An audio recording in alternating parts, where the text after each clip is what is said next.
ప్రేక్షకులందరూ నమస్కారం. ఈరోజు మన స్టూడియోలో ప్రముఖ ఐకాన్ ఆస్ట్రాలజర్ గట్టుపల్లి సురేష్ బాబు గారు ఉన్నారు. గురువుగారితో మాట్లాడేద్దాం. నమస్కారం గురువుగారు. జై శ్రీమన్నారాయణ. జూన్ మాసంలో ధనుసు రాశి వారి పరిస్థితి ఏ విధంగా ఉండబోతుంది? ఎలాంటి జాగ్రత్తలు పరిహారాలు తీసుకోవాలి గురుగారు వీళ్ళు?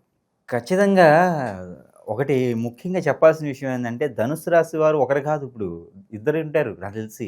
ఎందుకంటే పోయినటువంటి గ్రహరీత్యా వారికి గ్రహాల మార్పు సానుకూలంగా ఎట్లా ఉందంటే, ధనుసు రాశి వారికి 2020 సంవత్సరంలో అనూహ్యంగా కలిసి వచ్చేటువంటి కాలం.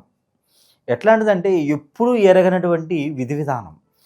ఇప్పుడు ఒక్కడ సినిమాలో ఫాలోయింగ్ చూసారా, సాహసం సాఫీగా అని చెప్పి ఒక అమ్మాయి కోసము ఎంత రిస్క్ అయినా చేస్తారు కదా.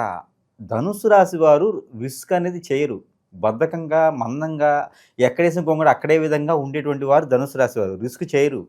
ఒక మాట మాట్లాడితే ఆ సమాధానం కూడా మన దగ్గర దొరకదు. వాళ్ళు అంత ఇదిగా ఉంటారు. అంటే వారు ఎలా ఉండాలో అలా ఉంటారు.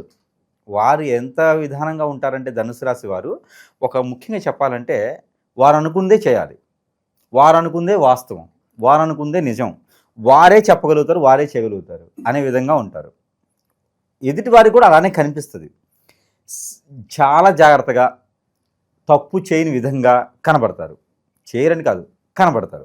అలాంటి వ్యక్తులు ఎదుటివారు చూస్తే అవునా మీరు చేయగలిగారు ఈ పని అనే విధంగా ఉండేటువంటి ధనుస్సు రాశి వారు గత కొంతకాలంగా, అంటే మార్చి మాసంలో మారినటువంటి గ్రహస్థితి, మే మాసం 2020 సంవత్సరంలో మారినటువంటి గ్రహస్థితి, వీటి సానుకూలత ఈ యొక్క ధనుసు రాశి వారి మీద చాలా బాగా సానుకూలత, అనుకూలత అన్ని రకాలుగా ఉంటుంది. అది ఎలా అంటే, లవ్ మ్యారేజ్ సక్సెస్ అవుతాయి, జాబులో వెసులుబాటు ఉన్నది, విదేశీ ప్రయత్నం అయింది, అలానే వీసాలు ఇంటర్వ్యూ పాస్ అయ్యారు, గ్రూప్ పరీక్షల్లో పాస్ అయ్యారు.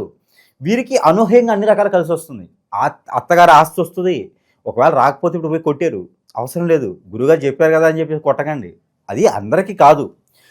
ఆ ధనుసు రాశి వారికి దశ అంతర్దశలు కూడా చూసుకోవాలి. వారి కనుక ఇప్పుడు 30 సంవత్సరాలు దాటి, అట్లీస్ట్ 27 సంవత్సరాలు దాటి ఉన్నటువంటి ధనుసు రాశి వారు ఉంటే, ఒక్కసారి కూడా పెళ్ళి అవ్వకుండా ఉన్నటువంటి ధనుసు రాశి వారు ఉంటే, వారికి ఆల్రెడీ మ్యారేజ్ అయిన వారికి ఉంటే పిల్లలు పుట్టే అవకాశం మీద ఖచ్చితంగా అనిపిస్తూ ఉంది.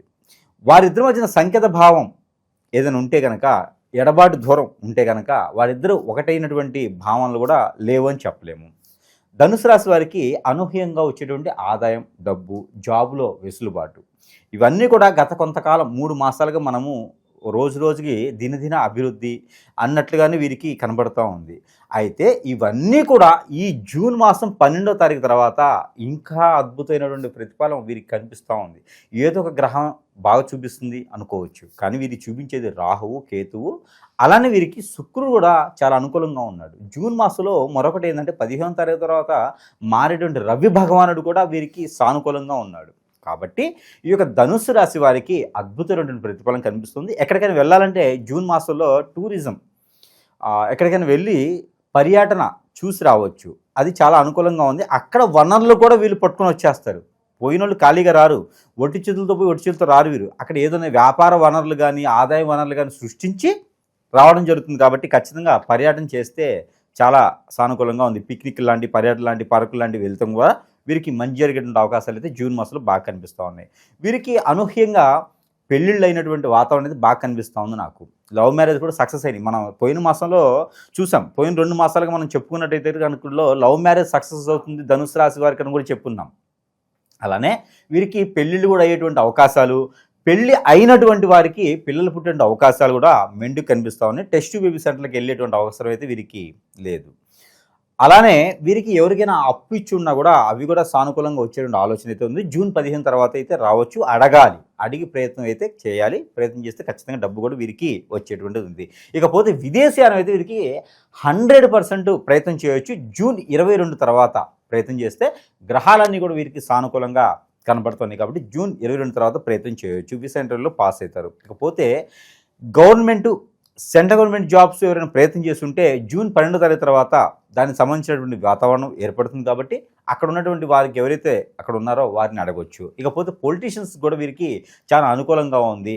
అలానే వీరు అనాథాశ్రమాలు ట్రస్టులు లాంటివి నిర్మించేదానికి, ఆలయాలు నిర్మించేదానికి సానుకూలంగా ఉంది కాబట్టి నలుగురితో కలిసి కూలబలుక్కొని మాట్లాడుకొని అలాంటి నిర్మించేటువంటి ఆలోచన వీరికి ఖచ్చితంగా వస్తుంది. ఎప్పుడో చేసినటువంటి తప్పులు ఏవైతే ఉన్నాయో వాటిని మెరవేసుకొని వాటిని గుర్తు చేసుకొని, నేను ఒక 4 సంవత్సరాల క్రితం సంపాదించుంటే బాగుండేది కదా, నేను ఒక 5 సంవత్సరాల క్రితమే అది కొనుక్కుంటే ఈరోజు రేటు పెరిగేది కదా, ఇలాంటి ఆలోచనలతో మాత్రమే వెనకంజలో ఉంటున్నారు, వెనక్కి పడిపోతూ ఉన్నారు. స్ట్రెస్ ఫీలు ఆలోచన విధానం మార్చుకోండి, ముందుకు వెళ్ళండి. ఈరోజు బాగుంది కదా, ఈ రోజు నుంచి మొదలు పెట్టండి. ఖచ్చితంగా ధనుసు రాశి వారికి అదృష్టం కలిసి వస్తుంది. ఎప్పటిదో జరిగిపోయిన దాని గురించి ఆలోచించుకుంటే రాదు. అందుకని ఈరోజు మొదలు పెట్టుకుంటే ఖచ్చితంగా కలిసి వస్తుంది కాబట్టి ఆ మేర ప్రయత్నించాలి. ఇకపోతే ధనుసు రాశి వారికి అన్ని రకాల గ్రహాలు సానుకూలంగా ఉన్నాయి కాబట్టి చిన్న చిన్న పరిహారాలు చేసుకోవడం ద్వారా మరికొంత అదృష్టం అయితే ఉంటుంది.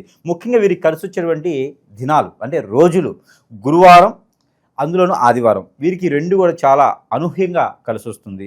ఇకపోతే నెంబర్ వీరికి 5, 7 ఈ 2 నెంబర్ వీరికి అద్భుతంగా కలిసి వస్తుంది.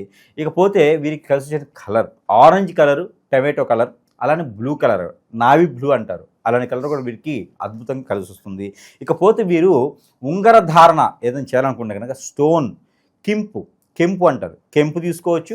అలానే వీరికి పగడం కూడా పనికొస్తుంది. బ్లడ్కి ఆరోగ్య సమస్యలు ఏమైనా ఉంటే వీరికి పగడం పెట్టుకోవాలి. అలానే ఆర్థిక సమస్యలు కానీ, జీవితంలో ఎదగాలని కానీ, స్ట్రెస్ ఫీల్ కానీ ఉంటే కనుక కెంపు స్టోన్ పెట్టుకుంటే వీరికి ఈ మాసంలో పెట్టుకుంటే కలిసి వస్తుంది. అది పెట్టుకోవాలనుకుంటే 15వ తారీఖు లోపు పెట్టుకోవచ్చు. ఇలా చేసుకోవడం ద్వారా వీరికి కలిసి వస్తుంది. ఏకముఖి రుద్రాక్ష అని దొరుకుతుంది, అది వేసుకోవచ్చు. పంచముఖ రుద్రాక్ష అని ఉంటుంది, అదేనా వీరు ధరించుకోవచ్చు. అంటే కంఠధారణకి వీరికి ధరించుకోవడానికి అవకాశాలు ఉంటాయి. ఇకపోతే చిన్న చిన్న పరిహారాలు వీరికి ముఖ్యంగా వీరు చేసుకోవాల్సింది ఏంటంటే ఆవుకి ఆకుకూర తినిపించాలి. ఇది ప్రతిరోజైనా కనీసం వారంలో ఒక రోజైనా సరే ఆవుకి ఆకుకూర తినిపించాలి. వినాయక స్వామి వారికి ఒక ఏదైనా వెండికి సంబంధించినటువంటి నాణ్యం కావచ్చు, క్రాస్ కావచ్చు, ఏదైనా డ్రా కావచ్చు, అది ఇవ్వడం ద్వారా మంచి జరుగుతుంది.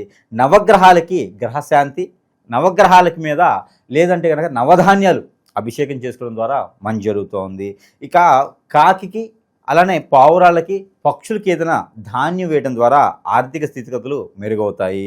ఇలా చిన్న చిన్న పరిహారాలు చేసుకొని అదృష్టవంతులు అవ్వచ్చు. ఇకపోతే ఈ యొక్క ధనుసు రాశి వారు ప్రతిరోజు పాలన చేసినటువంటి నెంబర్ 9849-526 ఈ నెంబర్ని వీరు ప్రతిరోజు కూడా 215 సార్లు పాలన చేసుకోవాలి. అది ఎలాగా, చేతిలో ఏదైనా డ్రై ఫ్రూట్ కానీ ఫ్రూట్ జ్యూస్ కానీ పెట్టుకొని పాలన చేసేసుకొని అది సేవించినట్టయితే వీరిలో ఉన్నటువంటి దోషాలన్నీ కూడా పటాపంచలేదానికి ఎక్కువ అవకాశం ఉంది. కాబట్టి ఇలా చిన్న చిన్న పరిహారాలు చేసుకొని అదృష్టవంతులు అవ్వచ్చు ఈ మాసంలో.